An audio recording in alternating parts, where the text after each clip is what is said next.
Alrighty, we are live. Not Memorex. There, I just showed my age, didn't I? Dun, dun, dun. Hi, guys. Welcome Hello. back to another episode of I'm the Problem. I mean, Boy Meets Squirrel. Well, you are the problem. I am the problem. But welcome back, guys, to another episode. We have a guest again. We do. We do. Why didn't you tell me? We have the third musketeer. We have... I'm going to let it go. I'm going to let it go. We have Kurtis. Hello, guys. Hello, Kurtis. Hold on. I'm getting things ready here on my... See, because TikTok does not make it easy. Of course not. There. Now we're set. When have they ever made it easy? Oh, my God. It's such Never. an effing pain in the ass. Let me tell you. So those of you on TikTok, get ready because the camera is going to move a little bit. But, yeah, we're good. So... exciting show today because Kurtis is joining us for a reason. She's the one supposed to be talking right now. I'm sorry. My kids' school. You know how you are the problem? You are the problem. I am the problem. Yes, I know. Just ask for kids at school district. They'll tell you. Yeah, really. You're going to show your shirt since you have it there? Me? Sarcastic? Never. There you go. So... and how can they get that if they want it? This isn't actually one of my shirts. Oh, I thought it was one of yours that you had made up. I'm sorry. No, but I still wear it all the time because it's true. I'm not sarcastic ever. I am a pretty princess. Oh, that's why we get banned every week on TikTok. Because they hate ducks. Oh yeah, we had the whole duck conversation. You missed that, Kurtis, didn't you? You didn't see us. Walks like a duck, talks like a duck. They were there. We had a whole...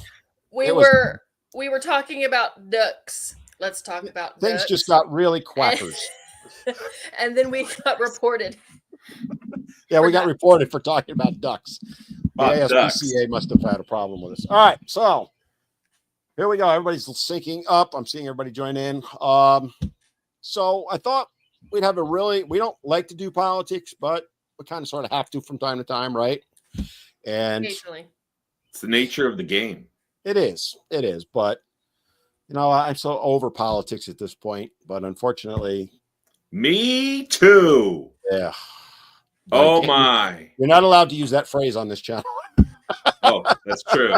I apologize. Oh yeah, no. You're correct. Men too. There you go. Country says, hi, Kurtis, Dan, and Lindsay. But I want to start off with the good news because Kurtis, you have some really good news to share. Lots of good news.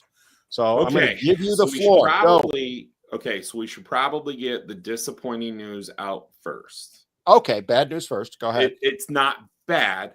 It's just disappointing. Okay. It didn't. Okay. So House File 932 passes the House 84-9. Whoa. That's huge. And the only people that voted, the 9 that voted, talk about politics, were Democrats. But the majority of the Democratic caucus voted in support of the bill. Okay. What did House File 932 do? So let's say you go into court and one of the parents requests 50-50. And the court says, no, I'm not granting 50-50. The court then has to say, okay, what's it going to take for this parent to go back into modification and gain 50-50? Because the argument we posed was we statutorily defined best interest of the child. And it's a parental-child relationship. So maximum continuous contact with both parents. That was the bill, essentially. So, all the legal mumbo jumbo bull crap, we get it all done. We get it passed. It gets transmitted to the Senate. So I informed the Judiciary Chair over in the Senate on Thursday it was going to pass. I got a hold of him Monday morning.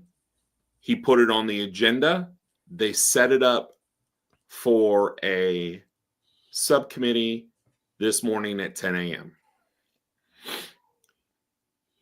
he assigned one of the senators in the Judiciary Committee as the chair of the subcommittee and to floor manage the bill.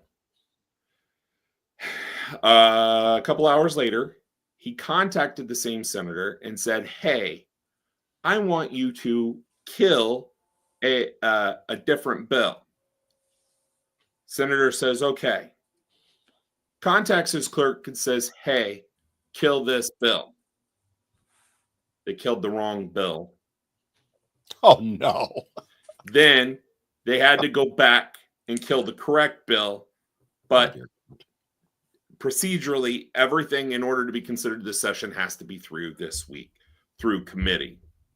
Well, the Judiciary Committee in the Senate was scheduled to meet at 2 o'clock on today. 2 o'clock today. So that had not gone through subcommittee, so it wasn't eligible to be put on the committee agenda.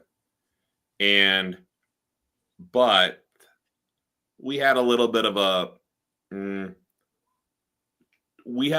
trouble from the drafting folks at the Legislative Services Agency for the state. They put the wrong amendment on the bill originally. We knew we were going to have to fix it. So we negotiated with Bar Association so that we're going to have the correct language, because they liked the language that we put forward in the amendment I proposed. And then when they came back, they were like, "This is not what we agreed to." And I go, "Nope, it is not." Some young drafter who just passed the bar thought he knew better. And so next year, right away, subcommittee, committee, bill's already done. We're going to put the right amendment on this time around. We're going to get it all correct over the summer. LSA works all summer long, so it'll be good. Mm-hmm. And then we'll get through subcommittee, committee, and we'll get it through, and we won't have to deal with the deadlines. We already passed in the House, so it just has to go back over to the House to confirm. Because it's General Assembly, but there's 2 sessions to the General Assembly. Okay. So was this like a reconciliation of the 2 different bills, and then that's where it got screwed up? No. This was a suggestion from an attorney who gets tired of seeing perfectly good dads get screwed out of 50-50. Or what ends up happening is, let's say your divorce happens and one parent is kind of forced out during temporary matters out of the marital home. So what ends up happening is you got to come up with money to find a place to live. Well, you get a 1-bedroom apartment because that's all you can afford, and you got 4 kids. Where are you going to put 4 kids in a 1-bedroom apartment? It gets a little sticky. You're speaking about my personal experience, Well, right. Mine too. That was exactly what I had. I had a bunk bed in the living room. And honestly, the kids slept with me anyway, so it didn't matter. So, I mean, I had a 1-bedroom apartment. The bedroom was monstrous, so I just threw kids' mattresses on the floor. I lined them up. Oh yeah, I mean, we've had situations like that where, and the thing is, in Iowa, the nice thing about it is you're not even required to have a mattress pursuant to state law. But I always recommend it. And judges don't balk at a mattress on the ground. They don't. No, I never had a problem with that. No. So that one's procedurally dead this year, able to be resurrected next year. The Bar Association's on board with it. They're not going to balk at this one. So bottom line, it's not going to pass this year. That one isn't. Right, but it's going to be on. I'm waiting on the email from Representative Holt. So a whole bunch of people have said, is this deliberate in various ways? No, what now? A lot of people have said it's deliberate. No, I think it was clerical error. No, this was an honest procedural error. Yeah, I want to address that. Make sure that you understand. This was an honest procedural error. It in no way was deliberate. It was just the perfect storm. And please understand, Legislative Services Agency had 1,500 bills run through it in a 2-month period. That is unheard of. We've never in the Iowa legislature ever have had more than 1,000 bills in a session, and we had 1,500. So it was not deliberate. These things happen. I mean, I had nothing to do with family law, but I saw in New York the same thing happen. It's literally logistical. Because and you kind of hit the nail on the head. They have some kid who's fresh out of law school that does this work, and they don't know any better. Their kids, half the time, it's midnight when they're doing it. They've been up for 18 hours. I get up at 5 in the morning. Yeah. Yeah, it happens. So I want to make sure that people understand. I get why you're saying this sounds sus and a few other things, but I would not get too upset over this. This is what happened. When we say change the wording, we don't mean like deliberate rearranging the sentences. The military does this too. My husband, Mr. Squirrel, will go on a mission and he'll write a travel voucher. And if his T's are not crossed and his I's are not dotted, the military will send it back going, fix it. Mm-hmm. And they'll call it a wording issue, even though anyone with a brain could infer what it means, but because it's not, rubber stamped government, they send it back as a wording issue or whatever. That's what we're talking about. Someone didn't sit there and rearrange a paragraph. Correct. So you have to understand that these schedules for these committees are pretty well set in stone. Weeks, months in advance. Mm-hmm. So it didn't jive, and the procedural rules are clear. I'm not going to spend political capital, on upsetting someone over a mistake that I have a promise and a guarantee that it's getting fixed. And the thing is when they give those guarantees, you have to realize they stick to those guarantees because they do not want to be publicly outed on them. Right. So, and bear that in mind. Here's something I'll tell you right now. I'm waiting on an email from Representative Holt. So, Representative Holt, so we have Senate File 514, where it is utilizing the current factors already in the code that they're going to award joint physical care in temporary matters to try it out. And if it works, they're going to stick to it. Now, it took a little bit to get there, and the bar finally was like, you know what? This language works the best for us. Guess what? A ton of Democrats came over as a result of it. And right now, if we don't get a starting point for the data points, we're sitting here, squandering away. Mm-hmm. I want to point out something very, very important. This is already past the Senate. Right now, I just have to make it through the House committee in the Judiciary. Representative Stephen Holt, the chairman of the Judiciary Committee, there are 5 bills that they weren't able to vote on yesterday, that they were waiting on the amendments for today. He intentionally created a new committee to ensure that these 5 bills got through, and Senate File 514 is one of them. He is actually personally floor managing this one for us as well. Which is huge. It's huge. If you have one of the most powerful Republicans in the state of Iowa carrying this bill. And he wouldn't be doing that if he didn't have 100% support, not just for himself, but of the Republicans. Correct. I've been told by several other representatives, they talked at length about this bill and how much they like it and how much they support it. And the fact that they're encouraging all of these Democrats to come over and support it as well. The fact is that they're trying to sell it that way because they want to ensure its longevity. Mm-hmm. That wasn't me. That was him. That was Holtz. And again, it speaks to what I saw in New York 20 years ago. There is bipartisan support for these type of things. Yeah. when you talk to various legislatures and talk to them, respectfully, when you start yelling at them, you're going to get anywhere. But you will find that there is a lot of bipartisan support. There's going to be people on both parties that are not going to support it. Almost always lawyers and almost always divorce lawyers or some way attached to them or domestic violence shelters, that type of thing. But in general, this is bipartisan. The thing, and we've talked about this before, is they're leery of moving a lot of this stuff forward because of backlash. And this is where I want to kind of address this, Kurtis, with you, which is, one of the main issues we've talked about is men don't come together, don't organize to support stuff like this, right?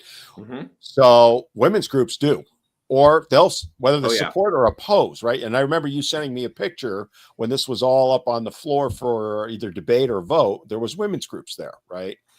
And there was little old you, right? Yep. In fact, there were 40 women on the second floor of the rotunda. And there was probably another 50 or 60 down on the first floor of the rotunda. They were all wearing red. And then there's me. They know the optics, right? That's all for optical illusion. And then, like you just said, there's you. We saw the same thing in New York, right? Where there were 5 or 6 of us, but there were 50 or 60 women from various women's groups. This is why the politicians are so leery about this stuff and moving it forward, because they totally agree with us for the most part, at least behind the scenes. Yeah. I've seen it at when I lobby, there's always opposition. Don't get me wrong, but the majority of them see the value in everything we're talking about, and they know most women support it. But that optics that's out there is going to determine whether they get elected or not in their minds. So it's the Karen effect. It is. Well, yes, and electability is everything in politics. Yeah. So that's why it's so important for us to coalesce together. And when you have something like this, we're all willing to, I'm going to send a nasty letter or whatever. But we also need to be sending letters to say, thank you, or we appreciate your support, or, thank you for listening to us. You will get more from a positive letter along those lines than you'll ever get from a negative one. There are times we need to hold our feet to the fire. Don't get me wrong. But I found, so there's this new Democratic senator. He's an attorney with a prominent law office in Des Moines. And he doesn't do family law, but he's got law partners that do. And they say the same old rhetoric that all of these attorneys have been saying the entire time, right? So I've been intentionally running into him, and I'd spend 30 seconds or less on driving home something. And just friendly little stuff going back and forth. And one day I decided to take about a minute. And I caught him and I said, hey, I'm going to take a minute of your time. And he's like, so nice of you. I started laughing. And I said, well, that's why you get paid the big bucks, right? He's like, yeah, you're right. So I said to him, now you're an attorney. We know this. We know how expert witnesses work, correct? Well, yes, of course. Okay. So would you agree that a judge is a student and scholar of law because they have a Juris Doctorate? He's like, yes, absolutely. Okay. Would you agree that a developmental child psychologist is a student and scholar of developmental child psychology? Yes, of course.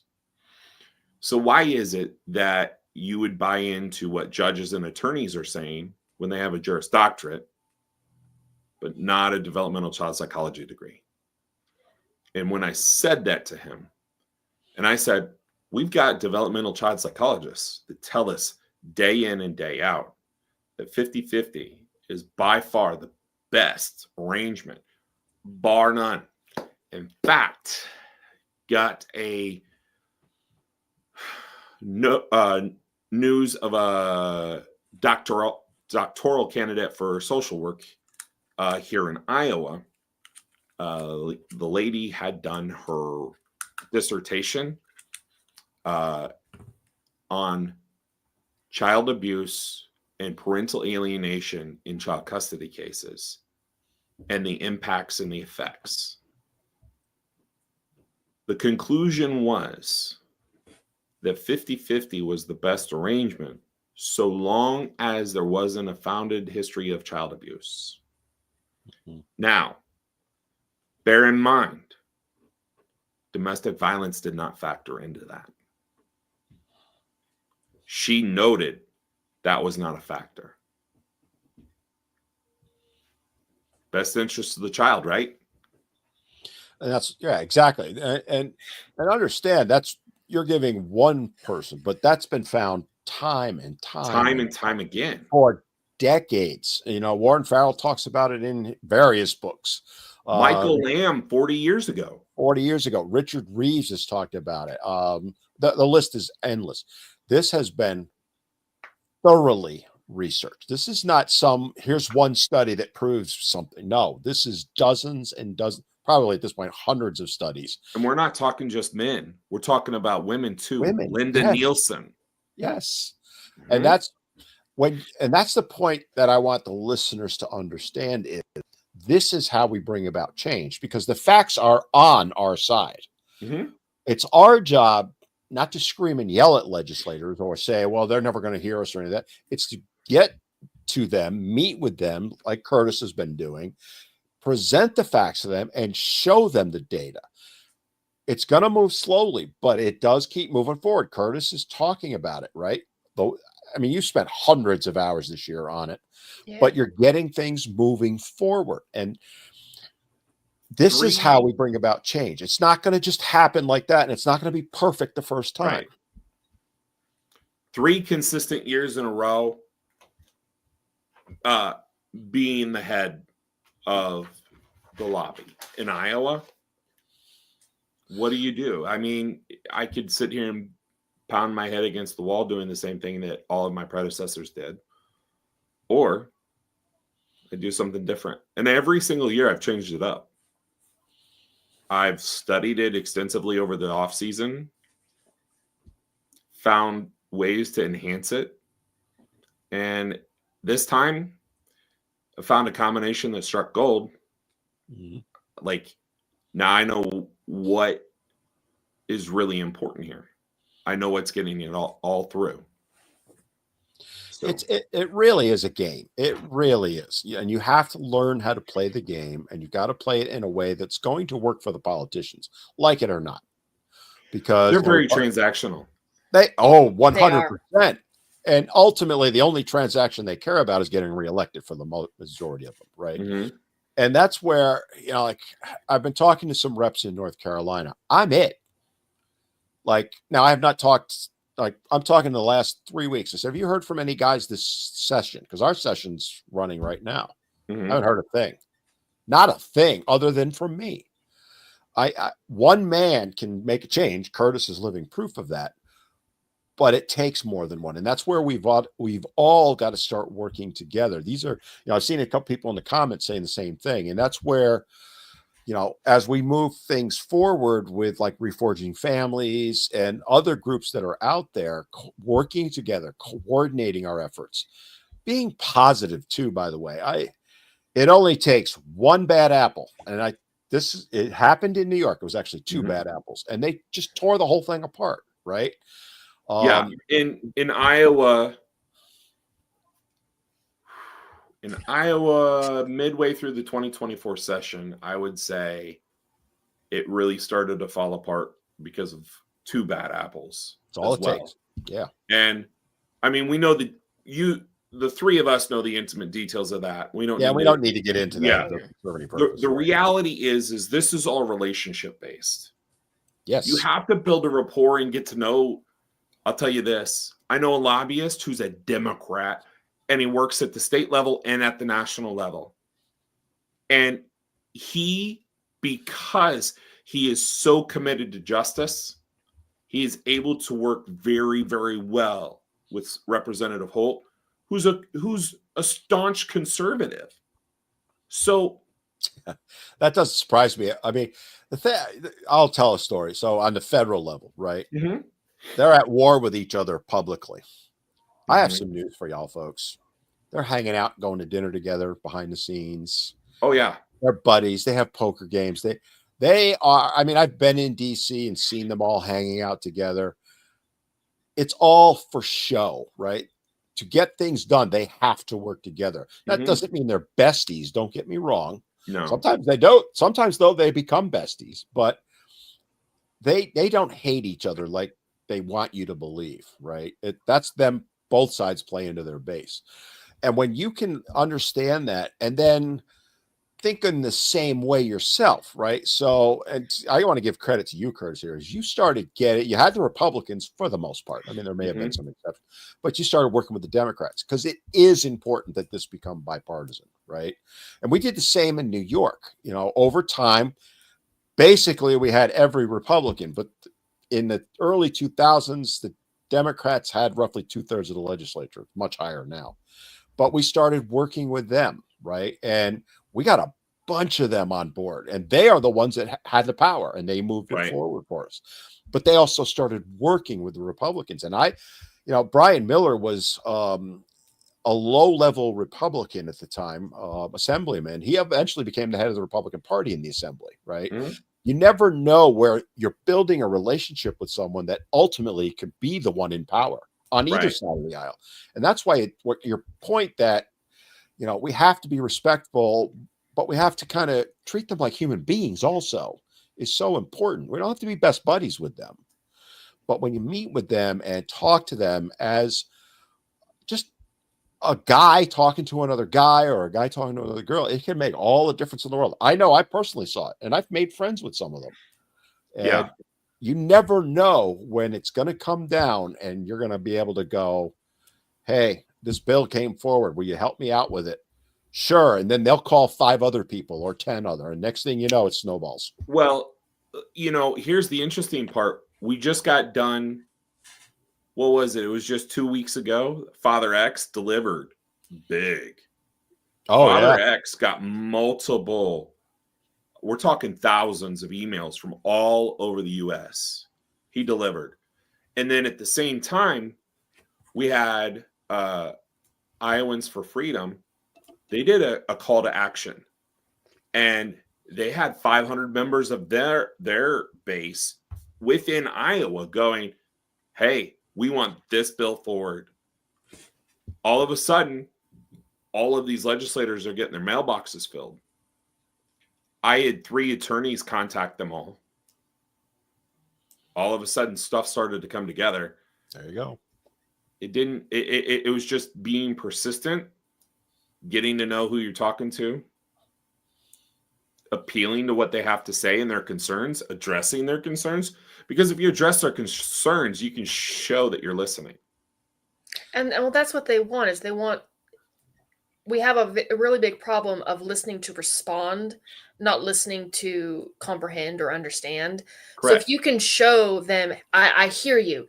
These are, I hear what you're saying, and I recognize your concerns. Let's work together to set your concerns aside or see them addressed, and then we can move on together. If you approach it like that, they're far more willing to work with you rather than you just going, you're a dumbass, I'm not going to listen to you. Or you draw that really, really hard line in the sand, which Dan and I have told our listeners a million times that never really works well. You have to be willing to bend. You have to be flexible, and you have to be able to adapt. Yes. Because when the people that don't, they'll break before they bend, nothing's ever going to happen. Not only that, I mean, you make things substantially harder on yourself when you compound it. Yeah. It just builds. Not only do you ruin the relationship and burn the bridge, okay, and you put a sour taste in their mouth, you've put a sour taste in everyone else's mouth that support them. So, and not going into the details. We can go into the logistics of what I had to do. So I find out that these bridges are burned with these legislators. And I'm going, whoa. Thanks, guys. Thanks. So now I got to go back with proof, evidence, transparency.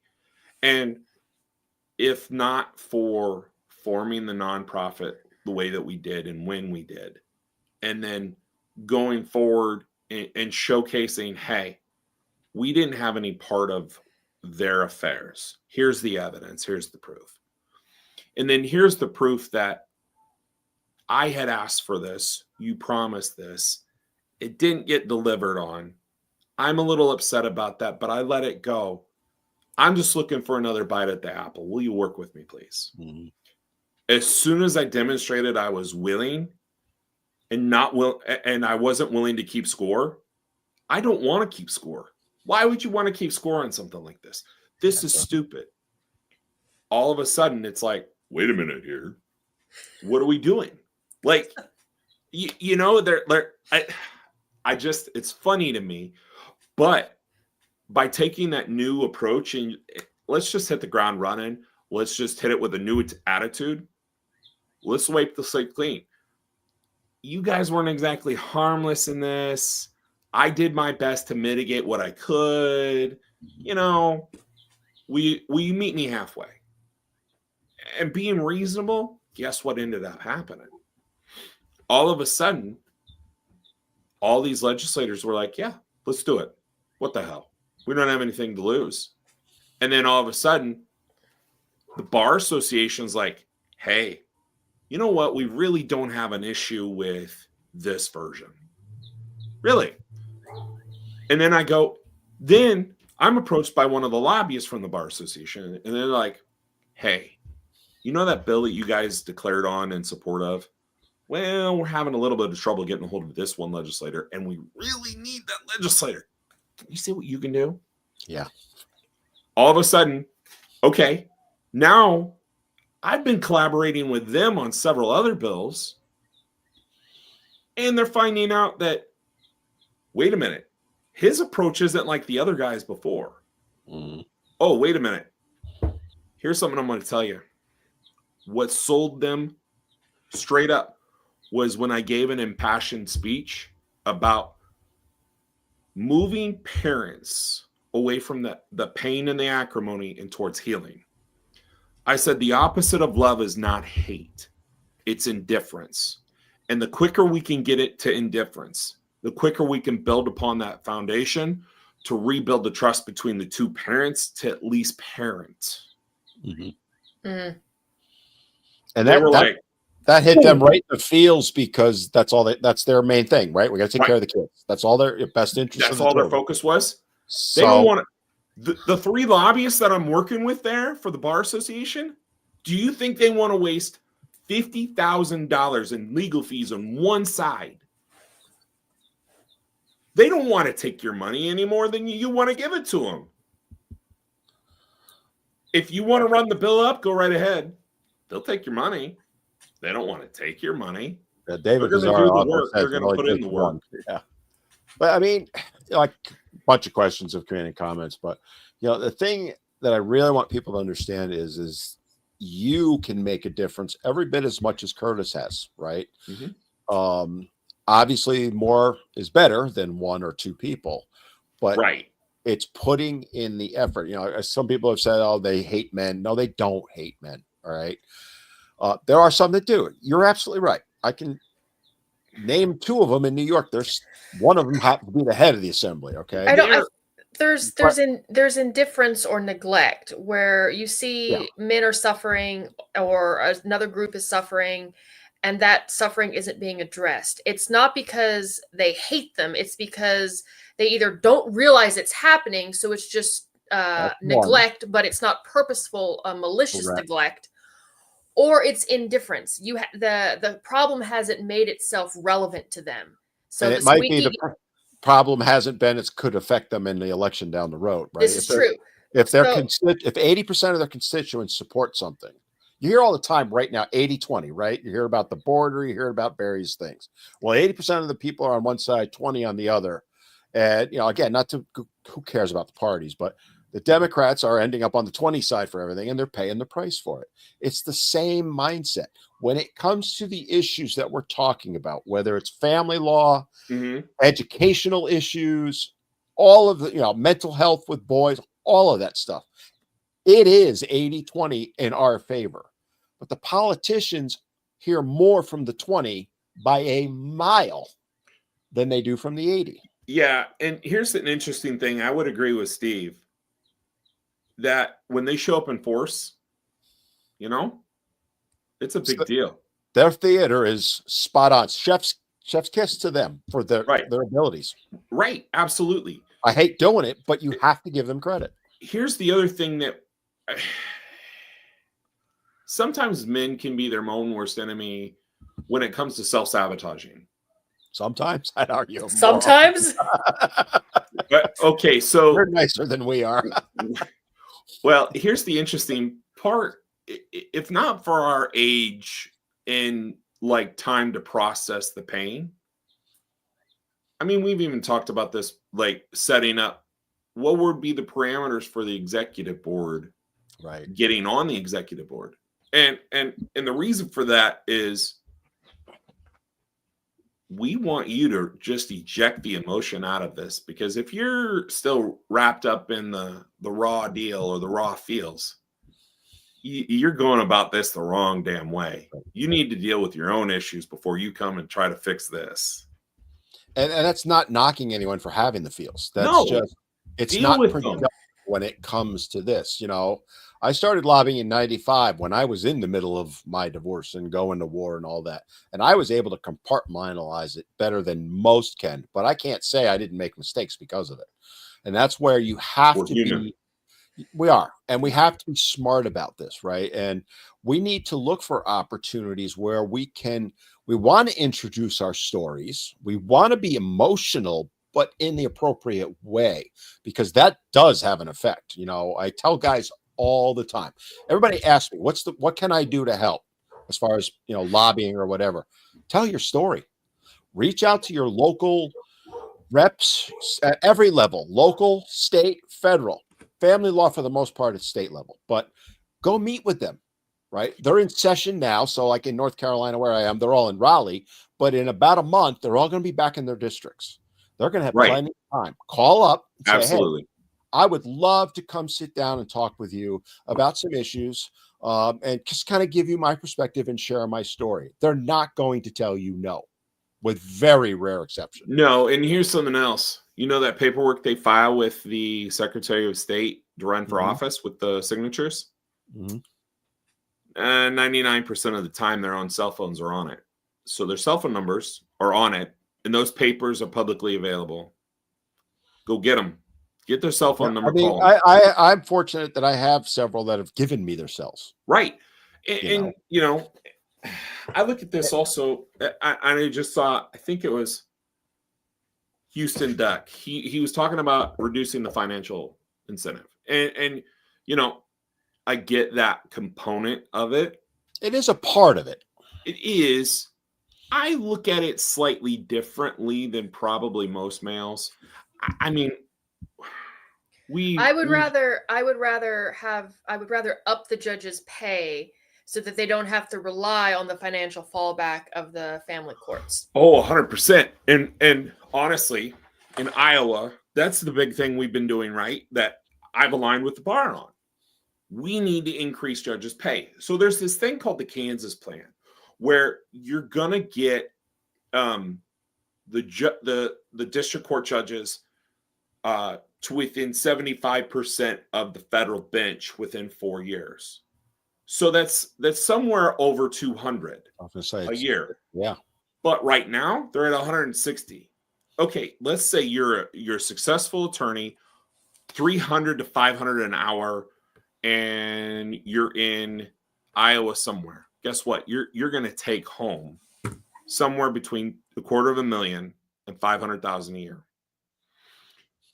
Would you leave your practice to go earn $160,000 if you're making over $250,000 a year? And they will not not a chance. No. So I said on this, I'd be more in the ballpark of $250,000 to $300,000 to get the thoughtful, well-reasoned attorney on the bench. I don't want the personal injury attorney that's doing it contingent, that's got 1.3 million coming in. I don't, because honestly, while that's complicated, that's very specialized. But if you're in a general practice attorney and you're dealing with a wide range of issues, guess what? You're going to have a wide range of exposure and you're going to have a lot more experience on the bench that way. I think that's where you pull the really good attorneys to be judges, but yet you got to have the pay there. 160,000 ain't going to cut it. You're going to get the bottom of the barrel with that. We are getting the bottom of the barrel. Right. All right. Real quick, because we're almost halfway through and we haven't done any promo stuff. So first off, show us some love. Give us that heart. Give us that like. If you're not following us, make sure you follow us, subscribe, all that good stuff. Don't forget, if you are on TikTok, and give a hat and mustache as a gift, which smartass just did. Lindsay has to go. Yeehaw! We also send a tiny diny, so roar. That's my thing. So please do that. But guys, give us the like, give us the share also, especially if you're on TikTok, because TikTok is throttling us. They haven't taken us down on this one, although it's just a matter of time. Because we get taken down pretty much every week. But yeah, give us the likes and all that stuff. So I want to kind of shift the focus a little bit, if I may, which is, we've been talking a lot about Iowa, but and a few people have commented. I want to talk about what can we do, because a lot of states are in session now, but they're either focused on budget or they're wrapping things up and all that. And we kind of started to talk about this. Moving forward into the, I'll call it the off season. Kurtis, what do you think is our most productive things we could be doing to help further issues? I'm going to say issues in general. It doesn't just have to be shared parenting, right? What can we be doing? I talked about going and meeting with reps, but what do you give us your thoughts on that? So, especially in red states, money is a big deal. And Lindsay just brought up a few minutes ago, raising judges' pay. Mm-hmm. So here's something that's interesting that we know. We know in state courts, over 90% of the civil docket is family cases, domestic relations, child custody, divorce, whatever. Okay. And the fact that, getting into what Houston Duck was, financial incentivization, right? You reduce the financial incentivization by eliminating things like lifetime alimony, making transitional alimony a thing, getting the other spouse ready to go out on their own, 50-50 shared parenting. Here's the thing, people can say that, oh, you're just trying to get out of your child support. Okay, well, let me proffer this. $700 a month in child support for 2 kids, right? But when I've got all 6 kids that are in my house at the same time for an entire month during the summer, guess what? My grocery bill, everything is $3,700. Mm-hmm. My kids are eating well. My kids are clean. My kids, they've got clean clothes. They've got the laundry detergent. They've got everything they need. Guess what? It costs a lot to raise a kid. Not every family can do that. But the reality is, shouldn't you get a break on your child support if you're helping raise them and carry on the parenting burden? Because now you're not a Disneyland dad. You're right. Ensuring that they're doing their homework. You're ensuring that they're getting to bed on time. You're ensuring, hey, should you really be doing that? Guess what? Once that's there, the cost isn't there. So the support really isn't an issue. Mm-hmm. So when you take care of the needs of the kid, we shouldn't be talking about these things now. So now we're moving on to bigger and better things. So now that we're on back to the courts, if we can streamline domestic relations, which is 90% or more of the civil docket, do you think we need as many judges? And that you just went now. Yeah. I can divert those funds towards the attorneys and judges that are not the bottom of the barrel. Right. And ultimately, you're reducing costs to the state overall, right? Mm-hmm. You're removing the incentive to divorce, which is pretty substantial right now. When you sit down and have reasoned conversations with politicians about this stuff, they do see the light. To your point on the child support, they used to say to me all the time, well, you're just looking to get out of child support. And I'm like, well, let's look at the other side of the coin. Then you would also have to agree with me that the reason mothers fight so hard to get custody is so they can get the child support, right? Yes. They don't like that. You don't have to be nasty about it. No. But then, some of them will look at you with blank stares because they've never even thought of that. Others are, there's totally blessed. And that's how you change minds. I had a conversation with one of our city representatives that lives just up the street from me, actually. I did not know that until I saw their car. But they were talking about child support and how all these dads don't want to pay it, but they want 50-50 custody. And I go, okay, well, what's the child support cost? And this is like $500 or something here in this area. I was like, okay, so during the summer, my food bill and all of the stuff I want, that I buy for my kids, and I'm not buying bougie things. I'm going to Walmart, but all of that adds up to like, I don't know, $1,200 for a couple months. So the dads want more custody, and they'd end up paying more in child costs if they got custody than what they're already paying. I swear to God, her eyes crossed. They don't know what to do, right? Because they've never heard that. Because they've never heard that argument. This is where I go back to. This is how we change things, guys, by sharing our stories. Yeah, I had the kids during the summer. Guess what? I had to lay out whatever it was, $3,000 a month for thing, and I'm still paying her X dollars a month. Right? How is that right? How does that help my children? Stuff like that. Correct. You're not. Sam's Club and Costco are my best friend for Costco, my wallet, baby, all day long, right? But holy buckets, all that food you got to buy for 6 boys. I always say the hot dog costs you $600 every time you walk in the door. Corn dogs. We go through beef Wellington with a tomato reduction sauce, also known as ketchup. or what was it I had to buy for you, Lindsay, when you were here?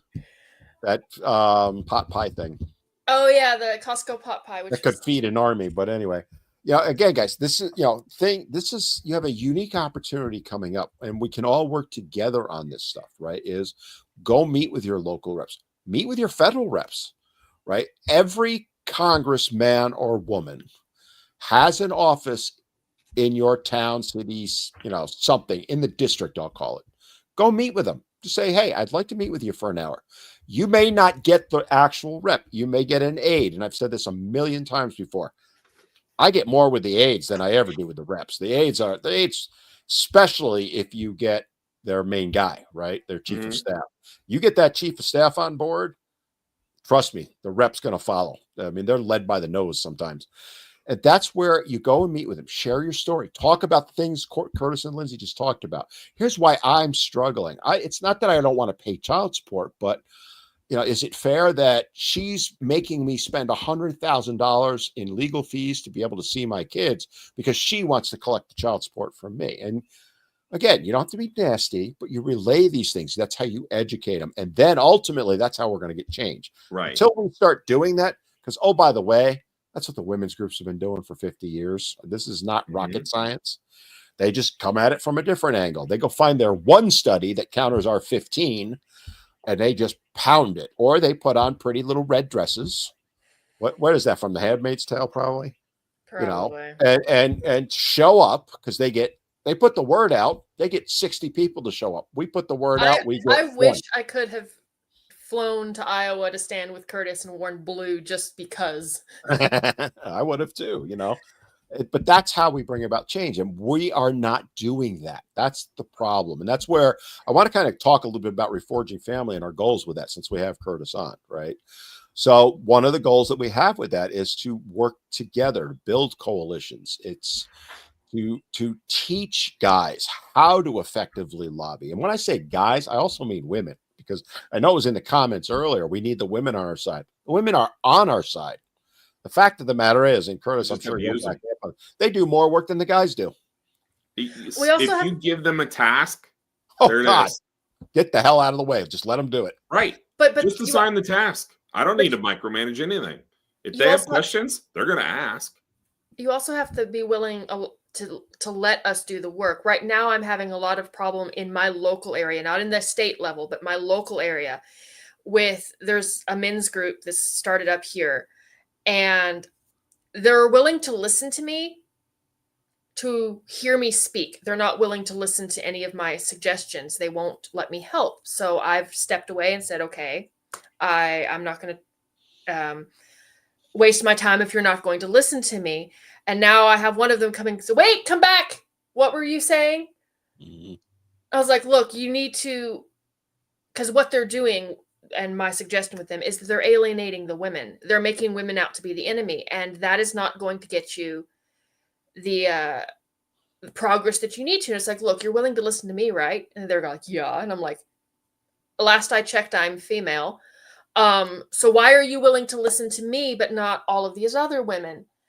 And they're like, well, you've proven yourself. Okay, well, if you stopped and listened for 5 seconds, they could prove themselves too. I actually told one guy to shut up and listen. He didn't like that. You have to. But you have to. You have to. And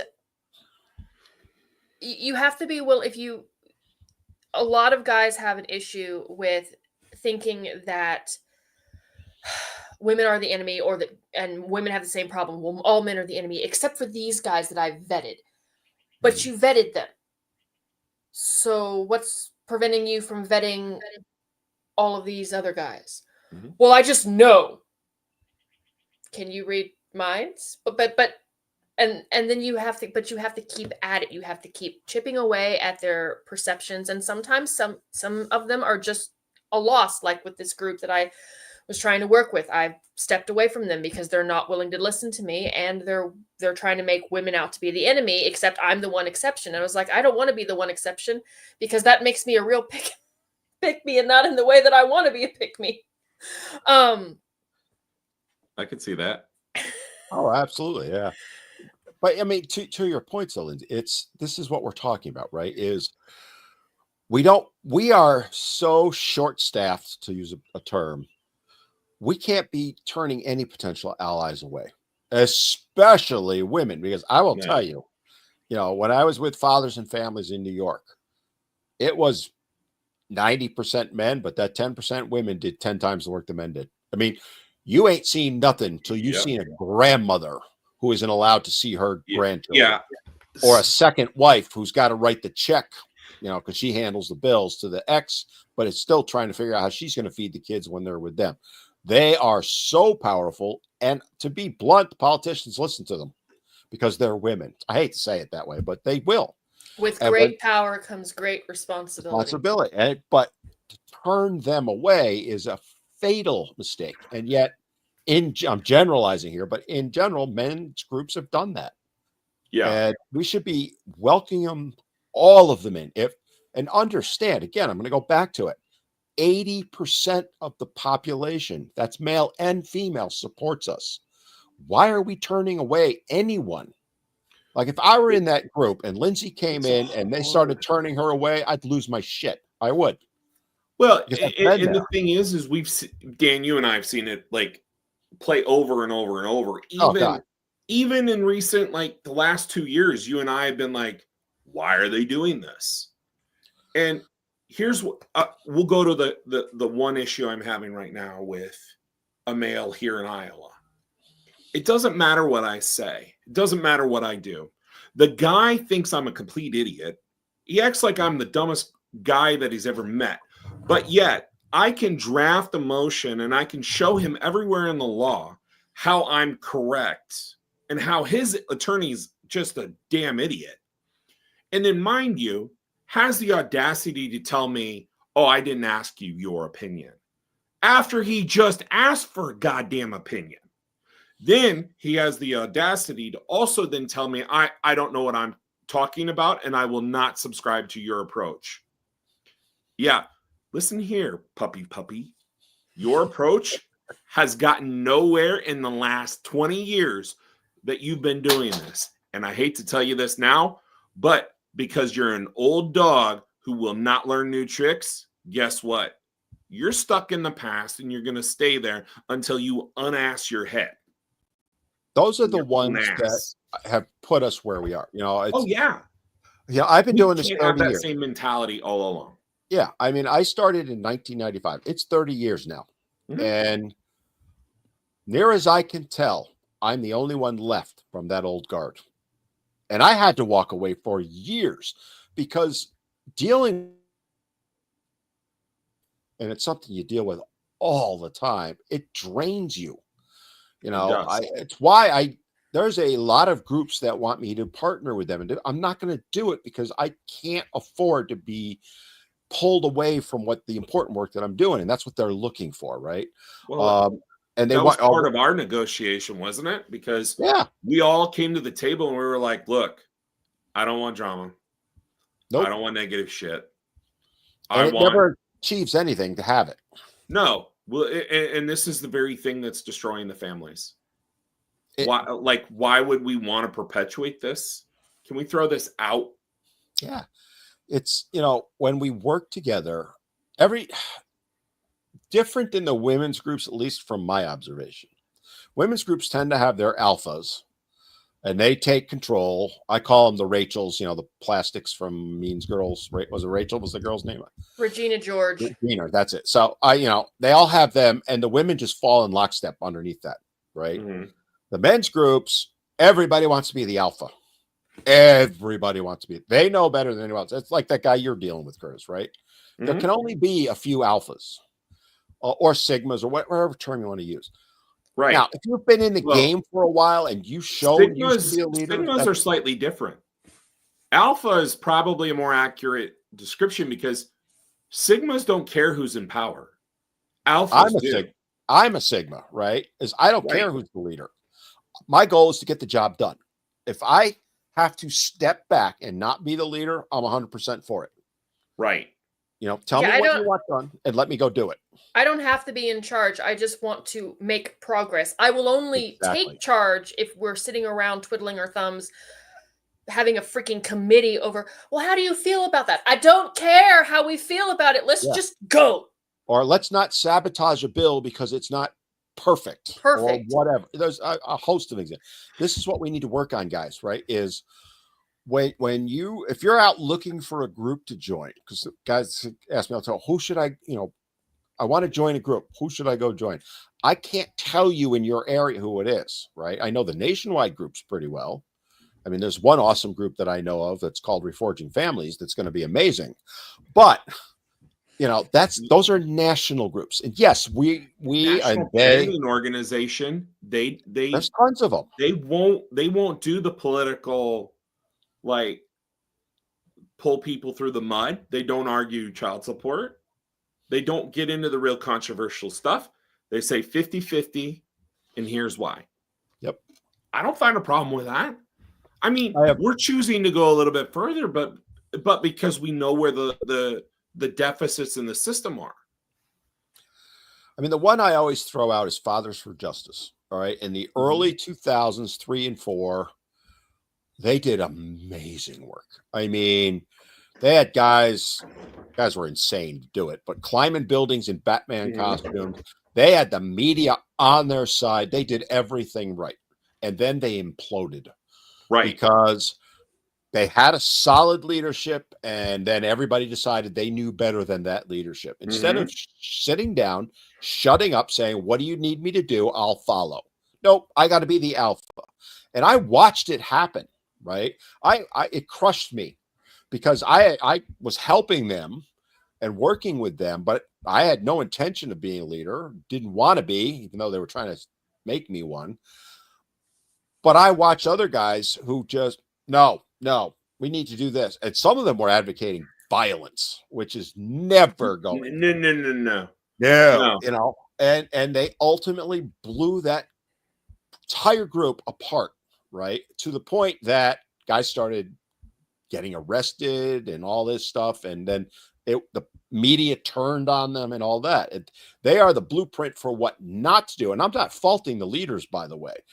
From behind the scenes, they were like, we can't have this, but it became a chorus of, we're going to take it over.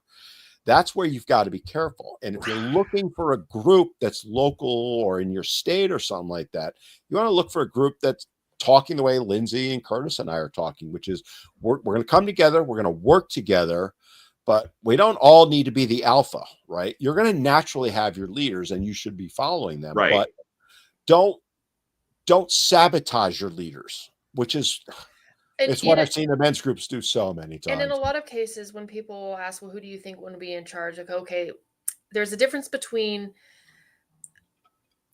a team leader and like a manager or something. In many cases, in order to learn how to lead, you have to also learn how to follow. You have to learn when to step back and let someone who might know a little bit more than you take point. Whoever is the most qualified in that situation is the person who should be leading. And that isn't always the same person in every situation. Military groups do this all the time. Yep. Combat ready units. And competency. Whoever is most qualified and competent to lead at that point in time is who should be in charge. And if someone else, the situation changes or the terrain changes, and they're no longer the most competent, step back. But I see a lot of people who try and keep power past their competency. And there's nothing wrong with admitting my competency only goes here and I've reached my limit. There's nothing wrong with that.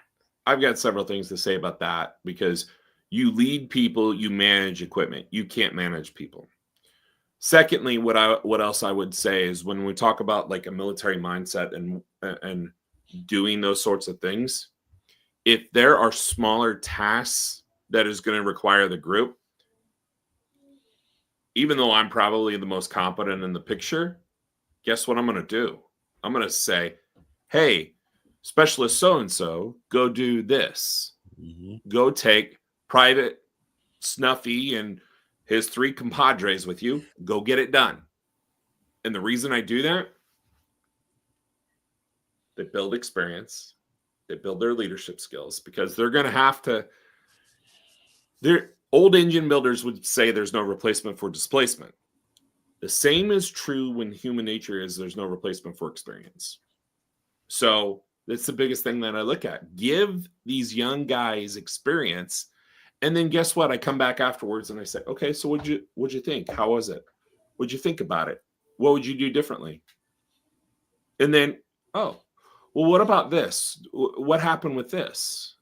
Oh, okay. So how did those dynamics play out? Okay. So instead of telling them what they needed to do, why didn't you just ask them? Mm-hmm. And then all of a sudden it was like, well, it was an order. They know it's an order even if you ask it. But if you treat them like a human,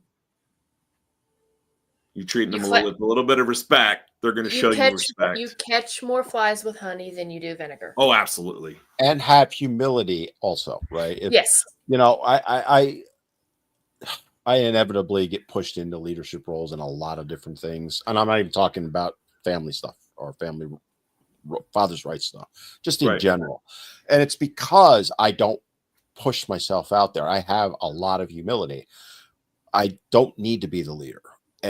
But I believe leadership comes by setting the example. And to some of Kurtis's points, I was in C-suites and companies. I was never a CEO, but the best CEOs I ever saw delegated like you wouldn't effing believe, right? If there was an issue, because I was with technology, all they would say to me is, go effing handle it, Dan. If you need something from me, let me know. But that's on you to handle. And train your team to be able to handle it, blah, blah, blah. I'm a big believer.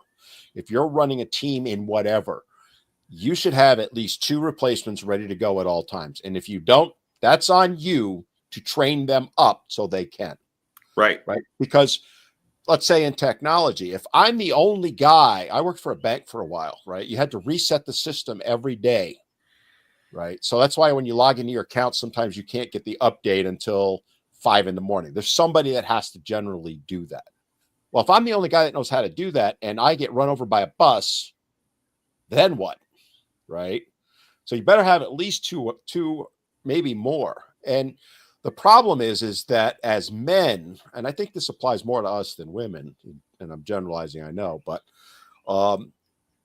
we're afraid to have someone learning from us and bring them up to our level because they might replace us, right? They might become the alpha. Set that aside. And that's when we're going back to the issues that we're talking about and trying to help men and boys. Don't be afraid to teach, but also if you're not knowledgeable, don't be afraid to listen to those that can teach you. Ego gets in the way. Oh, it destroys. Oh, yeah. It is what's holding us back is ego. You know, I call it alpha dog syndrome sometimes. That is what is stopping us. And that's where the women's groups own us because they have their leader. Gloria Steinem back in the 70s was the leader of the women's groups, right? Mm-hmm. Friedman, there was a few others, but it was Gloria Steinem. If she said, go take a dump on the street, you went and took a dump on the street. There was no questioning it. Whereas men, you know, I mean, Steinem got everybody to burn their bras. You know, you think about stuff like that. And there were others that were leaders, don't get me wrong, but men would try and sabotage that person, the equivalent, you know, and all on the altar of their ego. I want to be the alpha. I know better. It doesn't work. I always equate it to football also. I was a lineman. You know, the pretty boys, as I called them, the quarterback, they all thought their shit didn't stink. Well, guess what? We had one once in college. He thought he was the greatest thing since sliced bread. Mind you, D3 level, and he thought he was going to be playing in the NFL. This guy had an ego like you wouldn't believe. And you let the O-line through, didn't you? Oh, you wouldn't believe what we did to this guy, right? So we got pissed, right? So this was in practice. We told the D-line, get him. And, you know, he called a deep pass, while the coach called it. We all stepped aside, and he got hit by 5 guys because the linebackers came too, and they hurt him. Now, the coach was pissed at us at the time, but then behind the scenes, he's like, nice job, you know, because we humbled him. Because without an offensive line, no running back, no receiver, no, it's never going to do anything. You know, on the defense, same thing. Everybody's got a job to do, but it all has to work together. Not everybody can be the quarterback. Not everybody can be the middle linebacker. No. Right? Nobody's going to have Dan's skills. Nobody's going to have Lindsay's skills. No one's going to have my skills. But I mean, I was in nose tackle in football. My job was to take up the center and the 2 guards. That was all my job was. I wasn't to go make tackles or get sacks. Like, get 3 guys to jump me every play. That was my goal. And fine. I'd get a sack here and there, but nothing like, you know, the guys that were, say, the rush linebacker or whatever. That's what we need in the men's movement is the guys that are willing to be in the trenches, to be the O linemen in that. Right. It's it's too many Chiefs and not enough Indians mentality. I get pontificating on this stuff because it's it's something that's near and dear to my heart. Well, it really is. It you know, if it wasn't that big of a problem, we wouldn't be talking about it. This is very true. We were talking about this in the 90s, though. For real.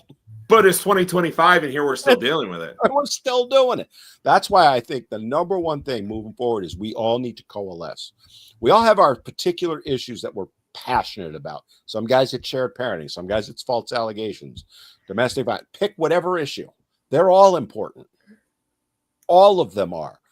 But if your focus is on false allegations and some guy is working on child support reform, work with them. Well, this is what Kurtis was talking about with making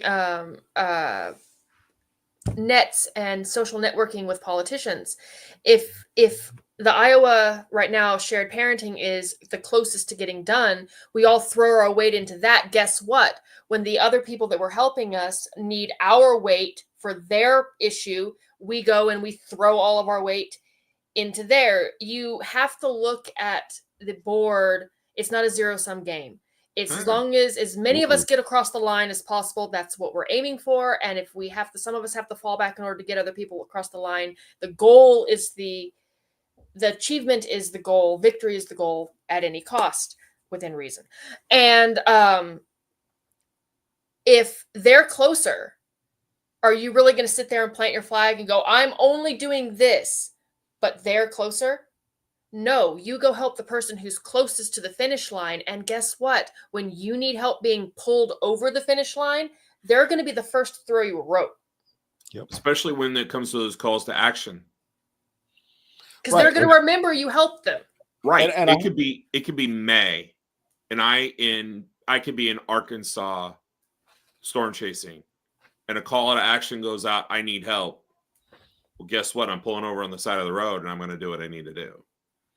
A lot of times it's not a big ask either. Oh, it's a few minutes out of your time. And it's why, I've been working with the International Council of Men and Boys, because they are, there's roughly 180 groups under them. Every group has their own thing they're working on. But to give them a ton of credit, what their focus on is to be that person that brings those groups that are working on similar things together. Mm-hmm. Because then you're taking a group and turning it into 5 different groups working on one thing, or 10 or whatever. And that's at this level. We need it at every level, right? Because when we do that, then we become an effective team, and that's what drives change. How effective do you think it was for the Iowa legislature to see people from all over the United States go, hey, we're really interested in House File 932, and we're also really interested in Senate File 514. And then all of a sudden they're going, I've got 672 emails just on this subject alone. Like, I can't go through all of these. And I said, well, Representative so-and-so, I tried to tell you at the beginning of the session, we had a lot of support nationwide for this one. And then all of a sudden it's like, okay. And if there's that much people support, the question mark that always goes in their head, what do they have for financial support? Because do I really want to compete with that? Exactly. So, all right, we're about 5:15. So we only got about 15 minutes. I am going to throw it out there again. Show us some love. Give us the heart, the like. Make sure I've been doing it the entire time. Yeah, I know. No, I've been on my YouTube going. Yeah. So, guys, show us some love. Share this if you're especially if you're on TikTok. Share us if you're everywhere. The more support you give us, the more people see this. We're talking about how we can support. One of the best ways that you can support the movement is follow people, and it doesn't just have to be the 3 of us. Father X, like you mentioned earlier, has an amazing channel. He's on Twitter or X. He was on X earlier. Yeah. Earlier. Follow him, like him, watch the videos. See, I had this conversation with someone earlier this morning. He's got really, really good videos. Really great ones. But you have to watch the video. The worst thing you can do is start a video, click the like, and then leave in seconds. Because the algorithm will freak out over that. They don't like that. I have a hard time with people that don't like videos that are longer than 2 or 3 minutes. And you're always going to have, you're not going to please everybody. Here's the thing, the content that you're going to get into the meat and the potatoes on, guess what? All of it's relevant. I mean, even your longest videos, Dan and Lindsay, you don't have short videos. Sometimes you do, but I mean, even your videos at 11, 12 minutes, I'm going, well, every bit of that was really good. Every bit of that was really relevant. It needed to be said because who's listening? Every bit of mine are sarcastic. But I mean, every bit. It doesn't cost you a cent to like a video, not a penny. How long does it, like, you're all on right now? How hard is it for you to go and click that heart? How hard? But if you I've been doing it the entire time. Right. If we did that all the time, watch the video. Like Lindsay puts a video up in the morning, I watch it through. I usually laugh my ass off at the time, but because I know things she's doing. But or if Kurtis puts one up, or Father, I mean, the list is endless, right? Sarah was on earlier. I watch all of Sarah's videos. Yes, we don't have all day in the world, and I said this to a group this morning. I have committed to myself, I've never shared this before, that every day I'm going to watch and like at least 10 videos. Now, they don't have to be an hour long, right? Like your point, Curtis. Might be Sarah's videos, might be a minute or two, but I'm going to watch it through and I'm going to like it because that helps her get pushed out to more people, right? Correct. If we all start doing that, that will do more to advance men's issues, boys' issues than anything else you can do. And it costs nothing, Right. Stuff like that. And that's how if you can do nothing else, do that, because there are many amazing creators out there. Many. Speaking on, Father X is focused on family court. I kind of an umbrella everywhere. Lindsay's kind of an umbrella. We touch on all the things. I'm not as entertaining as the two of you. Entertaining matters, but yeah. Well, I get into the heart, the hearts matter, like matters of the heart, where we're like, look, do we really need to blow this up?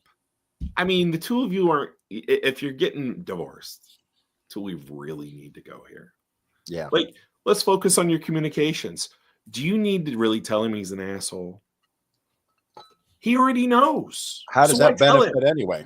Right. To do that. It doesn't, and it doesn't help your guys' relationship raise your kids. Exactly. Yeah. I mean, I'm trying to think of her. I'm blanking. And there's a woman, she's talks to women about, not being a good wife. I'm totally blanking on her right now. I watch all her videos. I think I know who you're talking about. Who I mean? I'm dying to get her on my podcast. But I know you're talking. She always talks about, what are you doing wrong in your? Have you considered it might be? Yes, she holds women accountable. Yes, and her videos are amazing. I watch them all. Now, I'm not a woman. I am not her target audience, but I watch them, one, because they're entertaining and interesting and informative, but it also helps her to get pushed to more women. Right. It's not Lady J Angel. That's another one though. Lady J is awesome too. She calls out the bullshit. Yeah, I love her. I try and watch as many of her videos as I can. That's why I say I can't watch everybody's, but I have made my goal at least 10, and I usually get somewhere between 15 and 20. And it takes me half hour, an hour. Sometimes I'm sitting at my desk right here and I'll run them on the TV. I'm editing videos or whatever. If you do stuff like that, you're helping the cause, and it doesn't cost you anything. If you can't be the one to dive in and make videos, that's fine. Not everybody can, but support those that do. Interestingly, YouTube's algorithm. That's it. Yes. Thank you, YouTube's algorithm recently has started putting this one gal up who's against 50-50. And she comes across my YouTube feeds, and I'm like, no, I'm not biting. Screw you, YouTube. No, I ain't biting.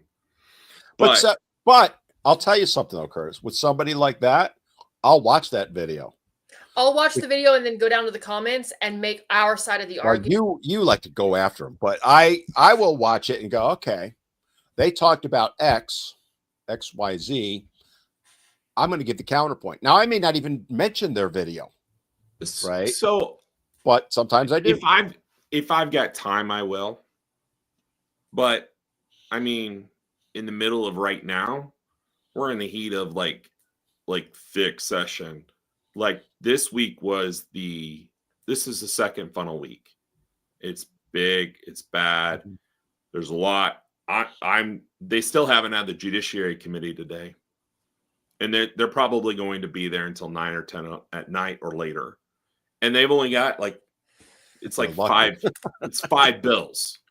Normally, they got like 25 bills, It's amazing because people don't understand that. They think that the politicians leave at 5 o'clock. They don't. Sometimes they're there till 2. Sometimes they're there till 5 in the morning. Especially if it's a budget bill or something related to the budget. I mean, I've been there. I've been there at 2 in the morning, talking to aides, trying to get things through. And that, you're like, but that's the way it works. All right, I want to get to some of the questions that were asked earlier. Curtis, there was one that, let me find it. Hold on. Oh, Angel Warrior, and he asked it a couple different ways, but Curtis, this is for you. How do you handle backlash from bitter, angry, I hate all men, women's groups? I don't respond. That's the best response. Here. If I have to respond, or they're right there, I'm sorry you feel that way. You're certainly entitled to your opinion, but you also know I'm entitled to mine. We have a fundamental difference of opinion. That's going to be worked out. Have a great day.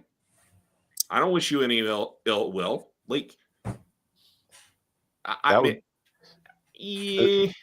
there's nothing to be gained by battling with them. If I were 28 years old, I might get a little. Or if your name was Lindsay. Hey, I pick my battles. There is no better troll hunter in the world than Lindsay. Sorry. They make it so easy. They do make it easy. Ron's memes. I'm handling TikTok questions. So Lindsay, why don't you take the YouTube ones if you want to look for them? Ron's memes said, "Can I get a link for Kurtis and Lindsay?" So why don't you both tell them how they can follow you? I already responded to him. I saw it. Power 82 on YouTube. Go ahead and say yours, Lindsay, just so those that didn't. Squirrel Girl 1988 on everything except Facebook, where it's just Squirrel Girl. Yeah, and if you're following me, if you're watching the show on TikTok, you're on my channel. So, because we're still trying to get Boy Meets Squirrel. We only have a few minutes left. I want to make sure we address any questions that came in or comments that are. Houston Duck had a good one. He said, "Lindsay, not an indictment or on you, but part of men's distrust of women could stem from the fact that many have seen women join men's spaces and forums and then pit the men against each other." This is very true, which is why we've seen a few of these. So that's why I don't push so hard. If I enter a space and I'm told that I am not welcomed, I will usually only once say, "Don't poison the well because you wish you might be making enemies of potential allies." And if they're open to that, great. But if they come back hard with "you're not welcome here," which has happened a couple times, I go, "Okay," and I leave. Because I'm not going to force my way in, because all that does is prove that that proves their point, right? Right. I'm also not going to try and prove myself. So if I'm already in a space and I've been welcomed in, and I have guys come after me all the time, "You're a chameleon." That's their favorite one on particularly on Facebook is "You're a chameleon." I have one guy who comments that on every single comment I make in one particular dad's group. Every time, "You're a chameleon." And I do not respond to him. Everyone else around me responds to him because I've been present there enough that they know that I have a track record. And I am fortunate enough to understand that a lot of guys lash out in pain because they've been once bitten, twice shy. I'm not going to sit there and damn them for that, because 9 times out of 10, if I get vitriol from a guy online, it's because he's been burned so bad that he is just scared, and he's wounded. Animals bite back.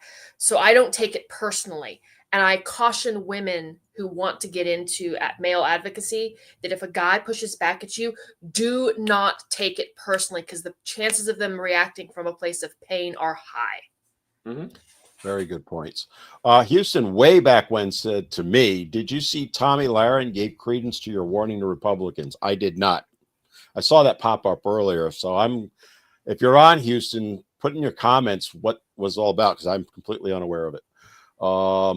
There was another one on YouTube that I saw earlier. I want to find it because I don't want to ignore any questions or comments. You guys are awesome. We just get so many of them. Well, that's the thing. We haven't touched on the Ducks again today.